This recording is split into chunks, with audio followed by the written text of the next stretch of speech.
Magandang umaga po sa atin lahat. Magandang umaga mga kapatid. Tayo po ay nagpapatuloy sa ikatlong mensahe ng serye patungkol sa pamilya. Sa nakaraang 2 linggo ay tinalakay una natin ang disenyo ng Diyos para sa pamilya. At last Sunday naman po ay ang layunin ng Diyos sa pamilya. Kahit ang lalaki at babae may pantay na relasyon kay Kristo, ay binigyan sila ng Biblia ng partikular na papel na gagampanan sa kanilang buhay mag-asawa. Itinatag ng Diyos ang isang balangkas ng pamamahala at naglatag siya ng mga tungkulin at responsibilidad sa pamilya upang magkaroon ng kaayusan at kaliwanagan sa tahanan. Kapag nasa tamang kinalalagyan ang balangkas na ito, ang pamilya ay lumalaking tumitibay at umaayon sa orihinal na plano at disenyo ng Diyos para sa lipunan. Naunawaan natin sa unang mensahe po noon tungkol sa pamilya na ang Diyos ay mayroon ng nasa isip nang lalangin niya ang tao dito sa mundo. Ang tao ang binigyan niya ng kapangyarihan para pamahalaan ang lahat niyang nilikha. At sa pamilya niya ibinungkahi ang naipagkatiwala ito. Alam ni Satanas na may magandang layunin ang Diyos. At ayaw niyang mangyari ito. Batid niyang ang tagumpay ng pamilya ay katumbas ng kanyang kabiguan at pagkatalo. Kaya pilit niyang winasak ang malapit na ugnayan ng Diyos sa tao. Kaya tinukso niya si Eva at pinaniwala sa kanyang kasinungalingan habang wala ang kanyang asawang si Adan. Kung atin pong babalikan ang unang mensahe, sinabi doon na mapanganib sa mag-asawa ang magkalayo dahil magiging mas malaya ang kaaway na tuksuhin ang sino man, especially ang mas mahina, hanggang mahulog sa pagkakasala. Madalas ay nangyayari po ito sa isang mag-asawa na malayo sa pamilya, kung ang isang asawa ay malayo sa pamilya ang pinagtatrabahuan. Pinalalahanan tayo ni Pastor Argel sa unang mensahe that staying together is equivalent to protecting each other. Subalit nakasingit ka ang dyablo sa eksena ng mag-asawang si Adan at si Eva. Kaya sila'y nabulit sa pagkakasala. At nang sila'y may mga anak na, ay hindi pa rin tumigil ang dyablo na guluhin at sirain ang pamilyang nilikha ng Diyos. Ang kasinungalingan at pandaraya ni Satanas ay nagpapatuloy sa ating panahon. Kaya sa ating nasirang mundo ay may mga hindi perpektong pamilya na malayo sa pagiging huwaran. Laganap na ngayon mga kapatid ang mga broken families at kaawa-awang mga anak na siyang nagdurusa bunga ng pakikiapid o premarital sex, live-in o irresponsableng pag-aasawa, maging ng mga pangangalo niya at iba pang kasalanan ng laman. Ang sumpanghatid ng mga kasalanan ito ay nagpapasalin-salin sa mga anak hanggang sa mga inapo. At ang kawawa sa mga itong pangyayari ay walang iba kundi ang ating mga anak. Sila ang biktima sa ganitong mga karanasan. Sa maraming kadahilanan, hindi lahat ng pamilya ay may asawang lalaki o ama na gumagampan ng tungkuling ito sa pamagitan ng biyaya ng Diyos. Hindi na mabilang ang single moms na gumagampan at the same time bilang ama at ina at kawaawang mga anak na nagmumukhang mga ulila habang nagsakabilang bahay na sa pagkakasala ang tatay na dapat sana'y matibay na sandigan at haligi ng kanilang tahanan. Tunay ngang madali ang maging tatay para sa ilan, subalit hindi ganoon kadali ang magpakaama para sa kanila. Ang alam lang ng ilan ay gumawa ng anak, pero hindi alam ang responsibilidad para sa asawa at mga anak. Paano ba maging mabuting asawa at ama para sa kanyang pamilya? Ano daw po? Paano maging mabuting asawa at ama ng kanyang pamilya? Ngayong umaga ay pag-aaralan natin ang ibinigay ng Diyos na tungkulin ng mga asawang lalaki at ama sa isang pamilya. Mga katungkulan ng asawang lalaki. Una po ay pinuno ng pamilya. Makibukas po kayo sa akin sa mga taga-Efeso chapter 5 verse 22 to 23. Mga babae, pasakop kayo sa sarili ninyong asawa, tulad ng pagpapasakop ninyo sa Panginoon. 23, sapagkat ang lalaki ang ulo ng kanyang asawa, tulad ni Kristo na siyang ulo ng iglesia, na kanyang katawan, at siya ang tagapagligtas nito. Ang atin pong nabasa ay bahagi ng sulat ni Apostol Pablo sa mga taga-Epeso, kung saan ang mga asawang babae ay pinaalalahanan niya na pasakop sa kanilang asawang lalaki. At inihalan tulad niya ito sa pagpapasakop ng iglesia sa kapangyarihan ni Kristo bilang siyang ulo nito, at ang mga babae bilang kumakatawan sa iglesia na kanyang katawan. Kung paanong nasasakop ni Kristo ang iglesia, gayon din naman ang mga babae dapat pasakop ng lubusan sa kanilang mga asawa. Kailangan ay malinaw kung sino ang pinuno ng isang pamilya. Kung hindi magdudulot ito ng kaguluhan at pwedeng humantong sa di pagkakaunawaan, pagtatalo o pag-aaway. Talaga namang ang mag-asawa ay hindi palagi nagkakasundo sa maraming bagay, mga kapatid. May mga gusto ang asawang babae na hindi kasiya-siya sa lalaki. Sa isang banda ay may mga binabalak naman ang asawang lalaki na hindi maaring hindi katanggap-tanggap para sa babae, and vice versa. Ito ay normal na pangyayari at karanasan sa mag-asawang pinag-isa sa kabila ng marami lang pagkakaiba at magkalayong personal na kagustuhan.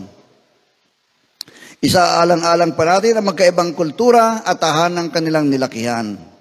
Para matagumpay na mapangyayari ang mga bagay, may isang kailangan gumawa ng huling pagpapasya. Sa halip na isipin pa at pagtalunan ng bawat pamilya kung sino ang gagampan nito, ay malinaw na itinakda ng Diyos na ang asawang lalaki ang dapat na mamuno sa pamilya. Siya ang may responsibilidad sa lahat ng huling desisyon. Dapat ay meron siyang paninindigan at matibay na salita. Subalit hindi kaila sa atin, mga kapatid, na may mga lalaking takot sa kanilang mga may bahay at sunod-sunuran sinasabi ng commander nila. Mga lalaking kung tawagin ay mga underdesire. Andres, nasaan ka? Magsaing na, maglaba ka. Bantayan mo mga bata at ako'y magpapamanicure. Nakakatawa minsan mga kapatid, pero ito'y nangyayari sa totoong buhay. O kaya ay ganito, Andres, magbayad ka na ng ormeko. Huwag mong dadalhin ang motor at may lakad ako. Mag-commute ka. Umuwi ka agad ha at baka gabihin ako. Kawaawang Andres. Ba't nagkaganon si Andres?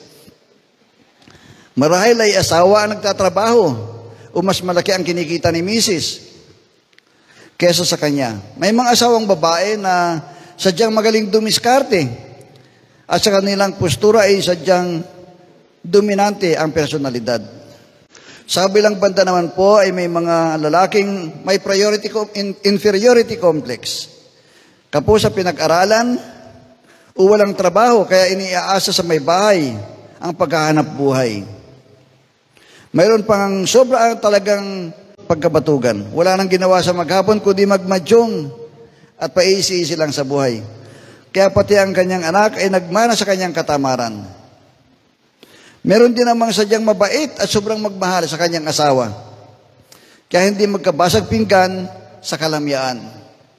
Sa mga itong pagkakataon, mga kapatid, ay nabubuo sa isip ng babae na mas dominante siya at mas magaling sa kanyang asawang lalaki. Hanggang sa makasanayan niya na pangunahan sa lahat ng bagay ang haligi ng kanilang tahanan, maging sa mga panukala at pagdedesisyon para sa pamilya. Marami pang kadahilanan, subalit ano pa man yon, dapat tandaan ng mga kababaihan ang tagubilin ni Apostol Pablo. Napasakop kayo sa inyong asawa, tulad ng pagpasakop ninyo sa Panginoon, sapagkat lalaki ang ulo ng kanyang asawa, tulad ni Kristo na siyang ulo ng iglesia.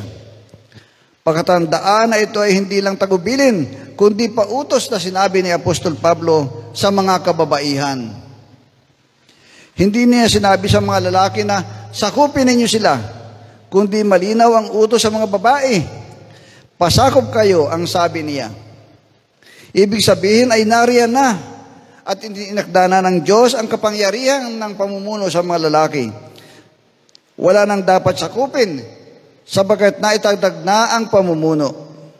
Ang kailangan na lang gawin ng babae ay kilalanin ito at magpasakop dito.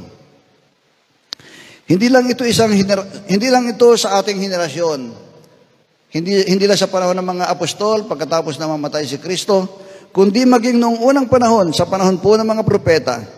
Sinabing ang ganda ng isang babae ay huwag maging panlabas tulad ng pag-aayos ng buhok, pagsusuot ng mga gintong alahas at mamahaling damit. Sa halip ay pagyamanin ang kagandahang nakatago sa puso, ang kagandahang walang kupas na nilikha ng maamo at mapayapang diwa, na lubhang mahalaga sa mata ng Diyos. Iyan ang kagandahang ipinakita ng mga banal na babae na umasa sa Diyos noong unang panahon. Sila'y nagpasakop sa kanilang asawa. Tulad ni Sarah, sinunod niya at tinawag na Panginoon ang asawa niyang si Abraham. Sa unang Pedro chapter 3 verse 6a. Ang pagpapasakop po ng babae sa pamumuno ng asawang lalaki ay nangahulugan ng pagsunod at pagtalima sa layunin ng Diyos, at ang pagiging dominanting may bahay naman ay pagsuway sa kalooban ng Diyos. Marahil ay nakita ni Pablo na darating ang panahon na ang mga babae ay maghahangad ng kapantay o higit pang estado sa mga kalalakihan. Hindi ko pinangangahulugan na mayroong paligsahan na namamagitan sa dalawang kasarian, dahil kahit ang isipin ito ay hindi po maganda. Subalit katotohanan din namang dumarami na ang gender equality advocates, mga kapatid. At maingay na rin ang mga LGBTQ at kung ano-anong kulay. Hindi ko rin sinasabing mali sila o di ako sang-ayon sa kanilang ipinaglalaban. Subalit nasaksihan natin sa ating panahon ang kaguluhan at pagtatalo-talo ng iba't ibang kasarian sa paglaganap ng mga ito, taliwa sa orihinal na disenyo ng Diyos. Nilikha ng Diyos ang tao na lalaki at babae lamang. Uulitin ko po, mga kapatid. Nilikha ng Diyos ang tao na lalaki at babae lamang, ayon sa kanyang layunin na bubuo ng pamilya at magpakarami ang tao dito sa daigdig. At ang tagubilin ni Apostol Pablo sa mga kababaihan, magpasakop kayo sa inyong asawa. Kung malinaw ito sa lahat ng babae at kilalanin ang pamumuno ng asawang lalaki sa kanilang pamilya, maiiwasan ang pagkakagulo at maipapanumbalik ang kaayusan at magandang plano ng Diyos para sa bawat pamilya. Ang ikalawa pong katungkulan ng asawang lalaki, mapasailalim sa pamumuno ni Kristo. Mapasailalim sa pamumuno ni Kristo. Ang pinakamahalagang relasyon na maaari tayong magkaroon ay ang relasyon natin sa ating Panginoon. Ito ang dapat mauna bago ang iba pang relasyon. Kung maayos ang ating relasyon kay Kristo, magiging maayos din ang ating relasyon sa iba. Kaya nga ang isang ideal na lalaki na maging asawa ay iyong lumalakad sa kalooban ng Diyos. Kagaya ni David, na handang sumunod sa lahat ng ipinag-utos ng Diyos sa mga Gawa chapter 13 verse 22, at nagnanais na mamuhay na magbigay luwalhati sa Kanya. Ang tao ay makasalanan at hindi perpekto, at sa kanyang likas na pagiging tao ay parating nakaabang ang tukso para ilugmok siya sa pagkakamali at pagkakasala. Si Satanas ang hari ng kadiliman at sanlibutang makasalanan. Kaya't maliban ang isang tao ay makakilala kay Jesus, manampalataya sa Kanya, at pasakop sa Kanyang kapangyarihan, ay mananatili ang taong iyon sa kadiliman at maling pagpapasya. Kailangan ng tao ang liwanag upang makakita, dahil binulag ni Satanas ang mga mata at tinakpan ang mga tenga para hindi makarinig. Pinalabo rin at pinapurol ang isipan para hindi makaunawa. Kaya't kapansin-pansin, mga kapatid, na maraming mga tao ang hindi makatanggap o tumatanggap ng katotohanan mula sa Biblia. Hanggat si Satanas ang naghahari sa isang tao, ay manatiling malabo ang lahat para sa kanya. At mananatili siya sa maling paniniwala, hatid ng kasinungalingan at pandaraya ng dyablo. Mapalad tayo, mga Kristiyano, mga manampalataya, na pinili at tinawag ng Diyos na dahil sa kanyang dakilang pag-ibig, habag at biyaya ay nakilala natin si Jesus. Nakasumpong tayo ng liwanag sa Kanya. Nakita natin at nabasa ang mga katotohanan ng Kanyang salita. At naunawaan natin ang nais ng Diyos na iparating sa atin. Mapalad po tayo, mga kapatid. At dahil sa pananampalataya, ay nagawa nating magpasakop at sumunod sa kapangyarihan ni Jesus. Maliban sa Kanya ay wala tayong ibang pag-asa.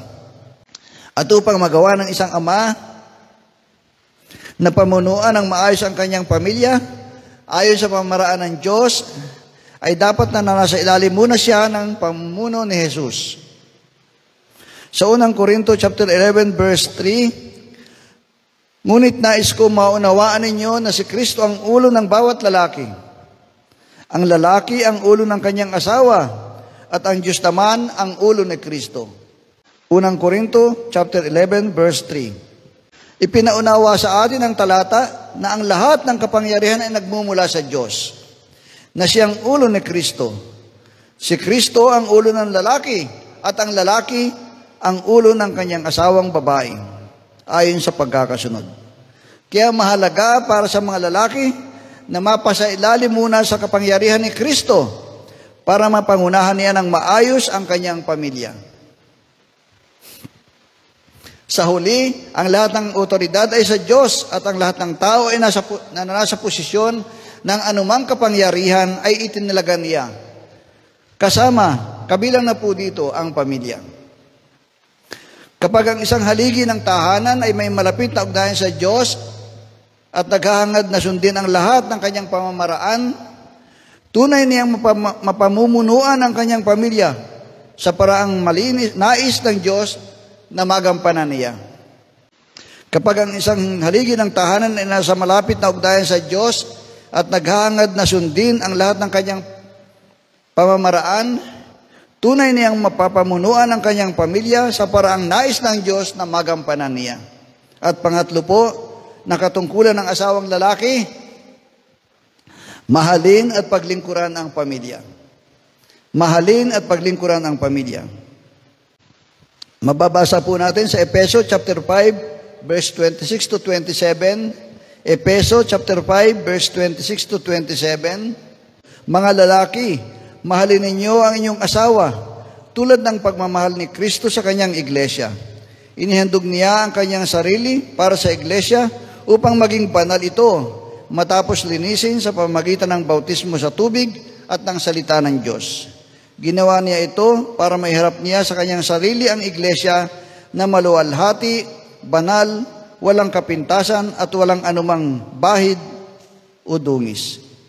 Sa ilalim ng pamamahala ni Kristo, ang mga ama ng tahanan ay dapat na sumusunod sa binigay na halimbawa ni Kristo tungkol sa pamumuno. Si Jesus ay hindi namuno para sa sariling kapakanan. Hindi siya makasarili o kumilos para sa kanyang sarili. Siya ay namuno sa pamamagitan ng paglilingkod sa iba, bunga ng kanyang pagmamahal sa kanila. Bilang ulo ng iglesia, ipinakita niya ang kanyang pagmamahal sa pamamagitan ng pagsasakripisyo ng kanyang buhay para sa atin. Hindi lang tayo pinatawad sa mga kasalanan, nilinis pa po tayo sa lahat ng karumihan upang maihandog niya ng wagas na dalisay sa kanyang harapan. Ang layunin niya ay alisan ng pagkakamali ang iglesia. Ginawa niya tayong matuwid at pinaging banal ayon sa kanyang katuwiran. Sa pamamagitan ng pagpapasakit at pagkabuhos ng kanyang dugo para sa atin. Sa ganitong paraan din italaga ng Diyos ang ama ng tahanan upang maging pinuno ng kanyang pamilya. Hindi upang pagsilbihan siya ng kanyang mga anak o kaya ay para masunod ang kagustuhan niya, umamuno na parang diktador. Itinakda ng Diyos na mamuno ang lalaki sa kanyang sambahayan nang may pagmamahal sa kanyang asawa at mga anak. Nang may adhikain na gawin kung ano ang para sa ikabubuti nila, ayon sa salita ng Diyos. Nangangahulugan din ito na alam niya dapat kung ano ang kanilang pangangailangan ang kalagayan ng kanyang asawa at mga anak at kung ano ang ninanais nila sa buhay.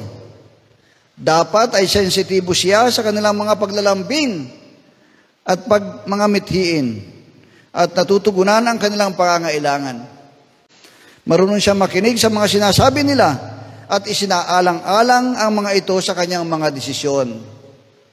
Ang ganitong uri ng pamumuno, mapagmahal at hindi makasarili, ay magagawa lamang ng isang amang nagtataglay ng kahalintulad na pag-ibig ng Diyos. At kung tunay na naunawaan niya at nararanasan ang pamamaraan ng pamumuno ni Kristo.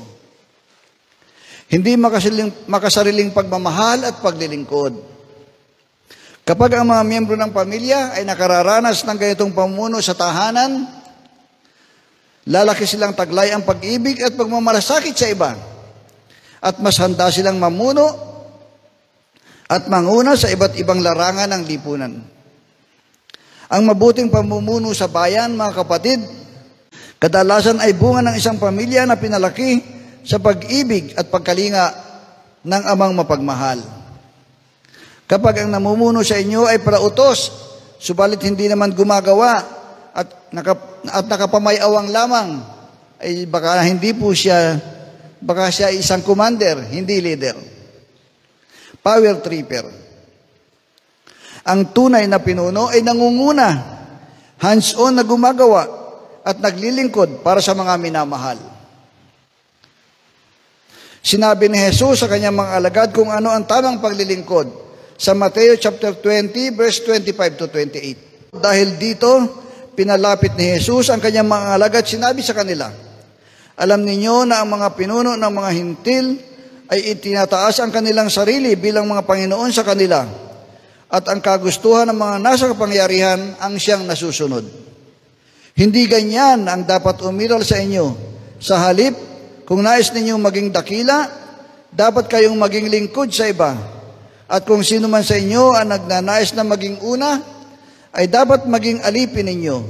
Sapagkat maging ang anak ng tao ay naparito, hindi upang paglingkuran, kundi upang maglingkod at ialay ang kanyang buhay sa ikatutubos ng marami. Tinuruan po tayo ni Jesus ng isang klase ng pamumuno na may kababaang loob, handang maglingkod at magsakripisyo para sa iba. Ang pang-apat pong katungkulan ng asawang lalaki, unahin ang kapakanaan ng asawa at mga anak. Unahin ang kapakanaan ng asawa at mga anak. Atin pong mababasa sa mga taga-Epeso chapter 5 verse 31. Epeso chapter 5 verse 31. Iiwan ng lalaki ang kanyang ama't ina at magsasama sila ng kanyang asawa at silang dalawa ay magiging isa. Ito po ang disenyo ng Diyos. Ang isang binata pagkatapos niya mag-asawa ay pipisa na sa kanyang napangasawang babae. Iiwan ang kanyang ama't ina at magsasama sila ng kanyang asawa bilang isa. Ang asawang lalaki ang pinuno ng kanyang pamilya. Siya ang masusunod sa mga desisyon. Sa kanya ang pagpapasya at mga desisyon. At hindi na rin ang kanyang mga magulang nasusunod o nagpapatakbo ng kanilang buhay. Hindi masamang makinig sa payo ng ating mga magulang at maranasan ang patuloy nilang pagmamahal. Subalit hindi dapat direktang nakikialam ang mga magulang sa buhay ng mga anak na may asawa na. Sa simula, ito ay maaring matolerate ng mag-asawa, ng mga bagong kasal. Subalit kalaunan ay pwedeng maging bunga ng friction sa pagitan ng asawang babae at sa kanyang biyanan o di kaya ay sa mga kapatid ng kanyang asawang lalaki. Ang maliit na hindi pagkakaunawaan ay pwedeng humantong sa mainit na pagtatalo at hindi pagkakasundo-sundo. Magdudulot ito ng kaguluhan sa tahanan. Magiging kabagutan ito at pabigat para sa mag-asawa at makasisira sa dapat sana'y masayang pagmamahalan. Marami ng mag-asawa naghiwalay dahil sa ganitong problema. O mga biyanan, ingat kayo, baka may magsauli ng inyong mga anak. Huwag makisawsaw sa buhay ng anak na may pamilya na. Hayaan ninyo sila. Kung hindi, baka maparatangan ka pang ang anak mo ay mamasboy, na malaki na ay dumidede pa, hindi makatayo sa sariling paa. Nakakahiya, ano po, pag gano'n na nangyari. Para sa asawang lalaki, ang kanyang pangunahing responsibilidad at isinasaalang-alang dapat ay ang kanyang pamilya. Hindi ang kanyang mga magulang o ang boss o sino mang namumuno sa kanyang trabaho. Una ang Diyos, higit sa lahat. Pangalawa ang pamilya. Kung hindi kikilalanin ng mga kalalakihan ang katotohanan ito, maaari ito magdulot ng problema sa pamamahala ng pamilya at maging malaking suliranin ng lipunan. Magdudulot ito ng paglabo ng itinakda ng Diyos na balangkas sa pamamahala ng tahanan. Ang katotohanan ito ay labis na mahalaga. Kaya't kapansin-pansin po na 4 na beses itong binanggit sa Biblia. Una, ni Moises sa Genesis chapter 2 verse 24. At binanggit po din po ito ni Jesus sa Mateo chapter 19 verse 5 at sa Marcos chapter 10 verse 7 to 8. At ni Pablo sa mga taga-Epeso, chapter 5, verse 31. Gaya ng sinasabi sa kasulatan, dahil dito iiwan ng lalaki ang kanyang ama't ina at magsasama sila ng kanyang asawa at sila'y magiging isa. Kaya mga binata, kung hindi ka pa ready, mag-isip-isip ka muna. Ano sa palagay ninyo mga kapatid ang kahinatnan kung ang katotohanan ito ay hindi ipamumuhay ng mga bagong mag-asawa? Kung ang lalaki ay hindi iiwan ang kanyang ama't ina sa halip na makisama sa kanyang napangasawa. Ano ang may papayo ninyo? Dapat siguro hindi na muna siya nag-asawa. Marami po sa mga dalaga ang naghahanap ng ideal na lalaking mapapangasawa. May kanya-kanyang paglarawan ang mga kababaihan tungkol sa mga kahangahangang katangian ng mga lalaki. Subalit higit na mahalaga ay malinaw dapat sa mga kalalakihan ang mga tungkulin na kaatang sa kanilang balikat bilang haligi ng tahanan sa panahon ng pag-aasawa. Ngayong umaga ay ipinaunawa sa atin ang mga katungkulan ng asawang lalaki na inaasahan kanyang gagampanan bilang ama ng tahanan. Siya dapat ang pinuno ng pamilya. Una. Pangalawa, handang magpasakop sa pamumuno ni Kristo. Pangatlo, mahalin at paglingkuran ang pamilya. At pang-apat, unahin ang kapakanan ng asawa at mga anak. Inaasahan ng isang asawang lalaki ay may kahusayang pamahalaan ang sariling pamilya. Kaibig-ibig at ipinagmamalaki ng kanyang may bahay at iginagalang at sinusunod ng mga anak. Kailangan ding may matatag na pananampalataya at may mabuting patutuo sa paningin ng lahat. Ang mga katangiang nabanggit ay naglalarawan sa isang lalaki na nasa aktibong proseso ng paglago sa pananampalataya bilang Kristiyano. Maaari ding konsidera ang pisikal na atraksyon, parehong interes, mga lakas at kahinaan, at ang parehong pagkahilig sa anak. Gayunpaman, ang mga bagay na ito ay pangalawa lamang sa spiritual na katangian na dapat taglayin ng isang Kristiyanong lalaki. Ang lalaki na pinagkatiwalaan, igagalang at susundin sa landas ng kabanalan ay mas mahalaga kaysa isang gwapo, sikat, makapangyarihan at mayamang lalaki, ngunit kapos naman sa spiritualidad.